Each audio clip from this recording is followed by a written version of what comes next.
Ongi etorri Prekarietate Menstrualaz podcasteko 6. atalera. Gaurkoan irudimena landuko dugu Enara. Kaixo, zer moduz? Kaixo Lizar, egunon, ongi. Imaginatuko dugu mundu bat non hilerokoak lasai bizi ditzazkegun.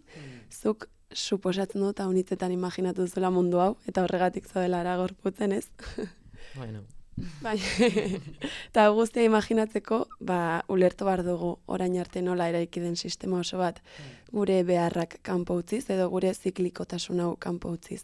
Azalduko diguzu. Bai, modu motxean eta nire hitzeken noski, ze hau galdera potoloa da, ez? Bueno, lehenbizi imaginazioaren kontuarekin bai etortzen zitzaela justo orain Lizar, askotan aipatu dugula Jon eta biok, ez? Daukagun gara honetan gaitz asko eta kalte asko eta nolabait baditugula eta opresio asko eta goz asko galde ditugula eta horietako oso garrantzitsua den bada imaginazioa bera, ez? Ze nolabait gaude momentu batean nik uste kapitalismoan ematen duela horrela dela, horrela izan dela beti eta horrela izan behar duela, ez? Baina hori ezin dugu ahaztu, guk behin eta berriz egiten dugu ariketa hau gizarteak, ez? Osea, jendarteak sortu duen nolabait sistema dela, osea, guk geuk, gizakiok sortu duguna, beraz desera ikitzen dugula, berdin. Desera ikitzeko aukera badagoela, existitzen dela, ez? Orduan, bueno, horre bai uzten dut gonbidapena, ze imaginazio ariketak askotan ematen dute fantasian zen gabiltzala edo galtzen hortikan, baina badire ere, aurrek askotan egiten duten zerbait, ez? Eta hor, lortzen alditu bestelako ideiak, bestelako bideak, ez? Batzuetan erreferentzia gabe gabiltza, gauza berriak saiatzen, ez? Eta, saiakera guztioi badaukate balio handia. Baina, galderari erantzunez, hori, gaur egongo sistema beste gauza batzuen artean, esaten dugu beti dela patriarkala, kapitalista eta koloniala, ez? Hau, kapa ezberdinak dira, hiruak ezinbestekoak dire ulertzeko, azken batean oso modu motxan esan da, guztia, gizaki batzuen konkista bat egon dela, nola baitez, lurraren baitan, lehenbizi, ez? Osea, ama lurraren baitan, gero emakumezkoen gorputzen baitan, eta nolabait ziz, gizon, badakigu txuri, ez diren gorputz hoiek guztiak kanpoan uzten dituela. Orduan, hau oso modu laburrean esan da, baina 3 ertz hoiek ezin ditugu ahaztu ulertzeko guk ez duguna ez dela bakarrikan kapitalista, ez? Baizik dela zibilizazio oso baten mundu ikuskera, eta azkenean oinarrian baditu expolioa, hau da ondasun guztiak xurgatzea eta esplotazioa. Orduan, beti ere oroitu behar gara, hemen dauzkagun privilegioak beste batzuen opresioen baitan kokatzen direla, ez? Osea, badaukagu bastante komplexua da bere horretan, baina, esan genezak eta guri, ez? Hilerokoarekin zerikusia daukan podcast honetan, esan genezak azkenen emakumezkoen gorputzan, emakumezkoen lan erreproduktibo ditzen diogun guzti horietan, oinarritzen dela gaur egungo sistema ekonomikoa, ez? Guzti hori ez ikusgarri, balio gabe, nolabait, dirurikan gabe egiten den guzti hori, behin eta berriz xurgatu, behin eta berriz espoliatu egiten delako. Orduan, hor gaude, guk uste dugu, ez? Bai feminismotik, bai ekonomia soziala aldatzaietik, eta badaudela arrakalak egitea sistema honetan, eta erresistentzian bertan egotea bada ere toki bat, bada ere lan ez ikusgarri bat, batzuetan, ez? Pilatze ditugu nekeak, tristurak eta baina une oroko imaginazio ariketak eta imaginazio baina modu praktikoan ere, ez? Guretzat adibidez, ekonomia sozialera aldatzaia praktikatzen dugunok, gaude une oro ariketa batean, nola egin gure erakundeak horizontalak izateko, nola egon hor botere harremanak behatzen, nola egon lanaren buru jabetza saiatzen, ez? Hori guztia badira esperimentuak askotan erreferentzia gutxirekin goazenak aurrera egiten, baina egiten ditugunak eta bere ekarpena egiten dutela, hori ez, bestelako mundu xamur batzuentzat eta autoroak lasaiago bizitzeko. Hori da. Utopian pentsatzen aldela, baina errealitatean ere egiten direla gauzak eta poliki horrela egiten dugula intzinera, ez? Hori da, bai, guk askotan aipatzen dugu gure kooperatiban, ara gorputzen aberegia da hori kooperatiba txikia dela, bigara, baina guretzat noski normalaren bezala hasieratikan hilerokoak zentralidade asko izan du. Eta hor bakoitza ere bai, ez? Eta biak elkarrekin egokitu gara, zorionez, eta hau badakit modu batean, puntu batean badokala bere privilegio kontua ere bai, baina joan gara denbora ziklikoiek gure baitan kokatzen eta horren baitan lan egiten, ez? Eta hori bada, zerbait, momentu batean utopikoa izan zitekena, baina pues Jon eta biok gaur egun egiten duguna, ez? Orduan, bueno, esaten duzuna, gauza txiki horiek, nahiz eta txikiak diren, badoaz beste mundua sortzen. Bada garaia gure gorputzetatik eragiteko eta sistema berriak sortzeko guretzat eta gugandik noski. Hau galdera potoloa, zuek ara gorputzetik nola imaginatzen duzue mundu bat hilerokoak lasai bizitzeko? Pues ezin dugu ahaztu hori, ez? Aurreko ataletan ere igual aipatzen nuena, hilerokoa gure barruan sortzen den prozesua da, baina bizitza beraren adierazpena bada ere, bizitza ziklikoa delako, ez? Orduan, ezin dugu ahaztu gure utero erlaxatuak egoteko, gure gaur egongo utero hor daudenak erlaxatuak egoteko ezinbestekoa dela arreta jartzea edaten dugun urari, gure zuhaitzei, auzoari, ez? Ze egunerokoan gu zapaltzen dugun lurra, jaten ditugun elikagaiak eragina daukate gure gorputzan, ez? Orduan, izango zen, zalantzarikan gabe, fase guzti horiek, bai gureak eta bai amalurrarenak aitortuak egongo ziren sistema bat.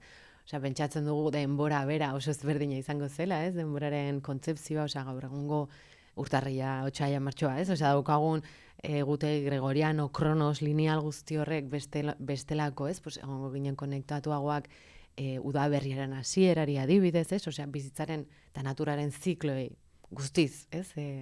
Lotuak egongo ginen, denbora altasun horrekin, eta aurrekotan ere ez, aurrak ekarri ditut behin eta berriz, aurrak babestuak egongo ziren, aurrak elkarrekin zainduko genituzke, ez, izan ama edo ez, hor badaukagula berriz ere ez, konexio hauek berriz ere gogorazteko aukera, beraz, horri jarriko genioke arreta gehien. Azkenean, gure ustez, ara gorputzen askotan aipatzen dugu, ahaztu zaizkigu oinarrizko gauzak. Eta ditugu gauzak eta erosten ditugu gauzak eta bagoaz bidaian hor munduko beste partera. Eta ez dugu ezagutzen gure auzoko zuhaitza zein den. Zenbat urte dituen noiz izan zen landatua, ez? Kapitalismoak egin digu nolabaiteko disoziazioa eta eramaten gaitu pentsatzera, zoriontasuna, iluminazioa, bakoitzak bere deriban, ez? Oso urruti dagoela, egin behar dela ez dakit zer, erosi behar dela ez dakit kuanto, eta hori guztia, gure ustez gezurra da, ez dugu behar hori guztia. Behar duguna da hori gure komunitatean lasai bizi, elkarrizketak izan lagunekin, denbora izan gure lagunekin plazan dantzatzeko, ez dakit, ez? Behar dugu ura toksikorikang gabe, behar ditugu bertako elikagaiak, behar ditugu aintzinako gure historiak, hori da behar duguna. Azkenean zoriontsuak izateko, behar ditugu identifikatu txoriak, ez dakit, ez hainbat adibide okurritzen zaizkit, hemen daudenak, gertatzen daudenak. Eta guk aipatzen dugu askotan ere guretzako badela, joan garela ulertzen, hilerokoaren zikloa badela bizirik dagoen hori babestearen autu bat bezala, ez? Bizirik dagoena, oraindik bizirik dagoena, ze batzuetan gertatzen zaigu, hor zegoen zuhaitz bat, eta de repente, badago zementoa, ez? Badago bota dute porlan, ez dago zuhaitza, ez? Orduan, badago sistema, gaur egungo sistema bada nekropolitikan, ez? Edo eriotzan oinarritzen den sistema bat. Orduan, horren resistentzian egon bada bizitzaren alde egotea.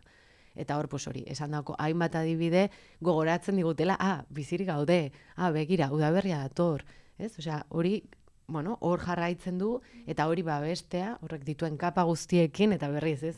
Gu beti lurraldera tokira, guretzako oso maitea da azken urteetan, Bidasoa, Arteako Eskiak, Larrendiko auzoa, ez? Ditugu referentziak zaintzeko oso bertakoa, ze horrek gogoraraziko digu gure ziklikotasuna, eta joango algara poliki-poliki, bidai hori egiten barrutik kanpora, kanputik barrura, hori da, hilerokoa daukaguno marabila, ez? Daukagula aukera hori behin eta berriz bizitza hasteko eta berriz hilerokoarekin hor hiltzen gera, pixka gero berriz jaiotzen gera, ez? Eta, ziklikotasun horrek ematen du aukera, beste ziklikotasuna, malurraren ziklikotasun marabilosora konektatuta egotea, eta hor pila badago zaintzeko, eta oso garrantzitsua da gure ustez gaur egun, hori guztia zaintzea. Esan dako hori, gure auzoko zuhaitzak, hasi hortikan.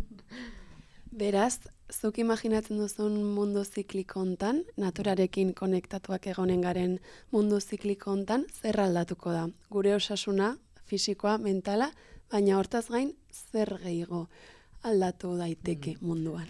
Justo ez, hor manduzu klabe baldizar oso ohikoa dena, mundu ikuskera bera, guk esaten bali madugu, non dago natura? Eta, pues, igual zango jazu, ez, pues, baina, klaro, aztua dugu natura, hemendik, osea, hemen dago natura. Hemendik barrura dago natura pila bat, delako, ez, gorputz organiko bat, biologiko bat, zelulaz betea, ekosistemaz beterik, maravillosoa egiten dituela milioika gauza guenteratu gabe, ez, una pasada, eta hemendik kanpora ere bai, hemen dago elkar partekatzen gaudena izea, adibidez orain, ez? Orduan, klaro, hau da, bueno, nik uste dut, ez, ni orain azken garaian banabilola kolonialismoa eta dekolonialidadea ongi ulertzen, baina ongi ulertzen hemendik, ez?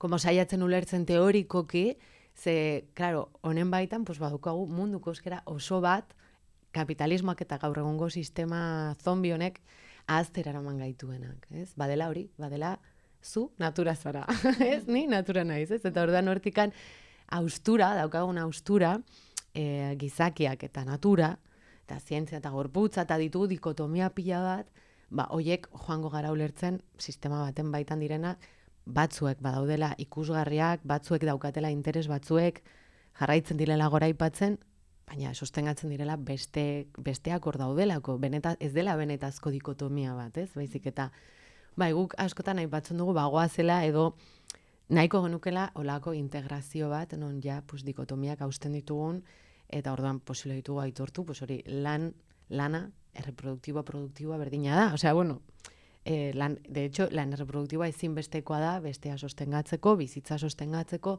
eta hori guztia aitortzen joan behar gera, toki bat ematen, monetarizatzen beharrezkoa balin bada, ez?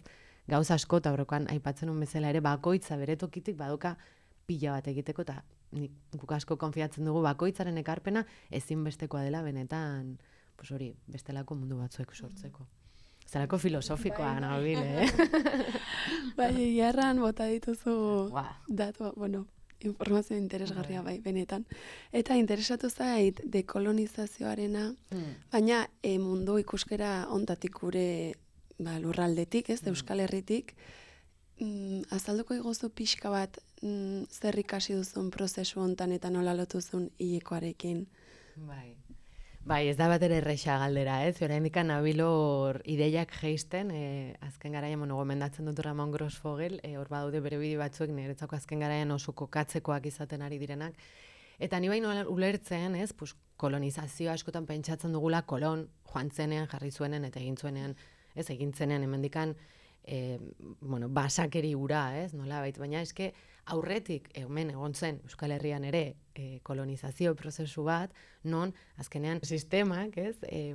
Joan zen gu urruntzen bizitzatik, osea konexiotik, lurretik, gorputzetik, uterotik, ez? Orduan hori ere bai bada kolonizazio prozesuaren parte, ez? Adibidez, podcast hontan oraindik ez dut aipatu, baina oso aipatzekoa da gaur egun oraindik ere gure uteroan, gure bulban eta bar, ditugu gizon pila baten izenak, hor ditugu esken, daukagu falopio, gizon guzti hauek, nahi luzatu kontan, baina badagolako idatzia, dire ginekologiaren, historiaren hasieran, ziren gizon batzuek, terribleak, konkistadoreak, kolonizatzaileak, egin zituztela froga pila bat emakumezko esklau beltzekin, terribleak, grizaren nahi sartuko, borke bestela ingo dugu negardenak, eta ordan beraiek, identifikatu zituzten zenbait puntu eta jarri zituzten beraien izenak hor. Hori bada kolonizazio bat. Zergatik gaur egun oraindik izan bar dugu guk hemen falopio sartua. Osea, hor ere, guk gara gorputzen egin genuen badaukagu ora infografia bat, proposamen, alternatiba batzuekin, joateko ateratzen gizon guzti hauek. Orduan, hau adibide bezala jarri dut, ulertzeko kontua oso konplexua dela, baina badela hori, bizitza ziklikoa bueltatzeko autu bat, ez? Hortaz, urrundu gaituela prozesu guzti hauek, sistema egitura hau, zibilizazioa montatuta dagoen bezala, joan da urruntzen kolonizazio prozesu ezberdinen bidez. Honi lotut ere galdetu nahi nizun feminismoak zer paper izan duen prozesu guztiontan, ez erranduzu adibidez. Zientzilari gizon hauen izenak ditugula, baina hortaz hartzeko egonda perspektiba feminista bat, ez? Eta bertze mila kontuz ere hausnartzeko hor sartu da perspektiba feminista. Nola sartu da eta zer paper du feminismoak guztiontan? Bueno, hilerokoaren kontuan zalantzarik gabe, osea, feminismoaren marko horik gabe etzuen izango inongo zentzurik, ez? Osea, feminismoa oinarria da, guretzat gainera beti aitortzen dugu, ez? 60. hamarkadan, 70. hamarkadan Estatu Batuetan egon zirela emakume taldean, Bostoneko emakume talde batzuek, oso famatuak izan zirela bere momentuan, egin zituztelako ikerketa oso ederrak, oso iraultzaileak beraien garairako, eta ibiltzen zirela ere bai, ez? Guk gero egin izan ditu gara gorputzen autokudeatutako ginekologia saioak dela, behatu gure pototak, gure aluak elkarrekin, ez? Blasai, osea, sortu giroa hori egiteko. Eta hau, beti aitortzen genuen, hau ez dela guk asmatu genuen zerbait, baizik, eta ja aspaldi egiten zena, ez? Orduan, feminismoak beti ematen digu oinarri bat ez azteko, ez galtzeko bistaz zein den etxaia. Eta noruntzagoa zen, ez? Eta zer den nahi dugun hori. Azken batean dela hori, gaur egun emakumeen gorputza kontutan izatea eta gorputz incidenteak eta amalurra, ez? Amalurraren perspektibako feminista, azken garaian ara gorputzen ere lantzen gabiltzena, eske berriz ere ezinbestekoa da, guk gaur hemen egoteko hau egiten, eta hau beti azten dugu, orduan feminismoa, zalantzarikan gabe, oinarria. Oinarria bai. Bikain. Eta bukatzeko, beraz, zein dira gaur egungo feminismoaren erronkak? Aipatu duzu egon bar dela lotura bat, amalurrarekin, ekosistemarekin. Hori izan daiteke erronka bat feminismoarentzat. Bai, nire ustez hortzen bagaude ez, poliki ere bai narratiba praktikak sortzen ekofeminismoaren baitan, baina hori bada erronketako bat, eta gero, ipar hegoalde daukagun haustura hau, dekolonialidadea ekartzen nuen guztia, ze, oraindik ere ezin dugu ahaztu, ez, lurralde privilegiatu hauetan, gabiltzala beste batzuen opresioaren baitan bizitzen, eta hori bai feminismoak antiarrezakeriaren ikuspegitikan asko daukago ikasteko, munduko alde honetan bereziki, eta gu hortzen gabiltza ikasten. Bikain, nik uste dut honekin amaitutzat emanen dugula saioa, jarraituko dugu beti irudimena erabiltzen, enara. Hori da, azken kontu bezala hori Gorputzeko webgunean, baditugula hori ilustrazioa, badukagu Jerokaren bideo bat ere bai aurrentzako fasekin, hor ere bai badodela baliabidez berdinak, jarraitzeko mundu xamurra hauek sortzen. Eskerrik asko, Lizar. Mila esker zuri.